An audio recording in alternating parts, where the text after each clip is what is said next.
Mahatma Gandhi. It was in the year 1909. The place was Salisbury, a large town of South Africa. It was then ruled by the Britishers, but the rulers were sworn racists. They considered non-white persons as brutes and behaved with them accordingly. The natives of the country were deprived of many legitimate rights. At this time, an Englishman who was then the collector of Salisbury ordered arbitrarily that no black person can drive a bullock cart on the main roads of their town. Daily, he used to fine for himself if his order is obeyed or not. He used to ride on a horse and hold a whip in his hand. In case he found any black person driving his cart on the main road, he used to lash him mercilessly. One day, collector saw a non-European driving a bullock cart in front of his residence. He got furious, rushed with his whip and lashed the driver for several minutes. But to his surprise, the driver neither got afraid nor uttered any sound of pain. Instead, when he stopped lashing, the driver asked him in a chaste English, "Is it enough? Are you now satisfied?" This took the collector aback. Being surprised, the collector asked, "Who are you?" The reply, "I am barrister named Mohandas Karamchand Gandhi." The collector was ashamed at heart, and from that day gave up this barbaric habit. This exceptional capacity of tolerance, firm faith in non-violence, and capability to change the heart of wrongdoer earned the title of Mahatma for him by his countrymen, the Indians. Till today, he is regarded as the greatest mass leader and father of our nation, for which he is often called Bapuji, which means father. Gandhi was born on 2nd October 1869 at Porbandar, a small town of Gujarat. His father, Kaba Gandhi, was the Diwan of Porbandar, and his mother, Putlibai, was a very pious lady.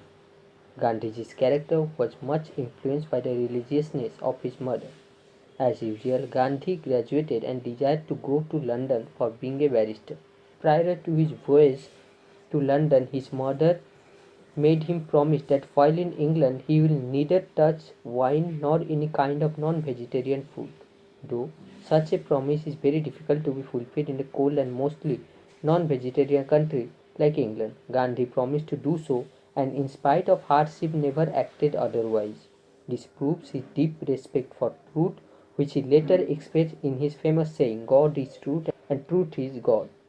During his stay at South Africa, Gandhiji was influenced by the writing of the immortal literature Leo Tolstoy, who was a great exponent of truth and non-violence. So Gandhiji wanted to serve his motherland by such means and came back to India in 1914. That year, the First World War started. The Britishers promised dominion status for Indians after the war was over. Gandhiji believed them and helped them as much as he could in that war. But at the end of the war in 1919, the victorious British government took a different attitude and evolved fulfillment of their earlier assurance under vague pleas. This was a great shock for a truth-loving person like Gandhi. He lost all faith in them and determined to make India free by non-violent methods. At that time, the Indian National Congress was struggling for freedom of India under the leadership of Bal Gangadhar Tilak. Tilak expired by the end of 1919. Since then, Gandhiji took up the leadership of Congress to utilize as a platform for earning freedom by non-violence and non-cooperation. Since then till his martyrdom in 1948, Gandhiji was supreme leader of Congress. Even members of political parties who did not believe that freedom could be achieved by non-violence and non-cooperation had deep regard for Gandhiji and used to come to him for advice. Apart from truth and non-violence, Gandhiji was very keen for communal harmony in India. Though the partition of India pained him most, he had to agree to it for the stubbornness of Jinnah. Gandhiji desired Hindus and Muslims to stay together like brothers. He disliked the untouchability problem, wrote and spoke a lot against it, and named the so-called untouchables as Harijan, which means the own people of God. His attempt for Hindu-Muslim unity and his acceptance of certain illegal demands of Pakistan enraged a group of communalist Hindus. They wanted to get rid of him, so while Gandhiji was coming to attend his daily prayer meeting at Delhi, a person named Nathuram Godse suddenly came forward and shot him thrice. Gandhi fell down uttering "O Ram" and died on the spot.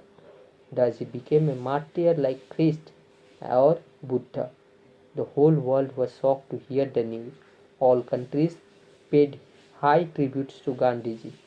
Though so many years have passed, yet Gandhiji alone is still the source of inspiration for the Indians.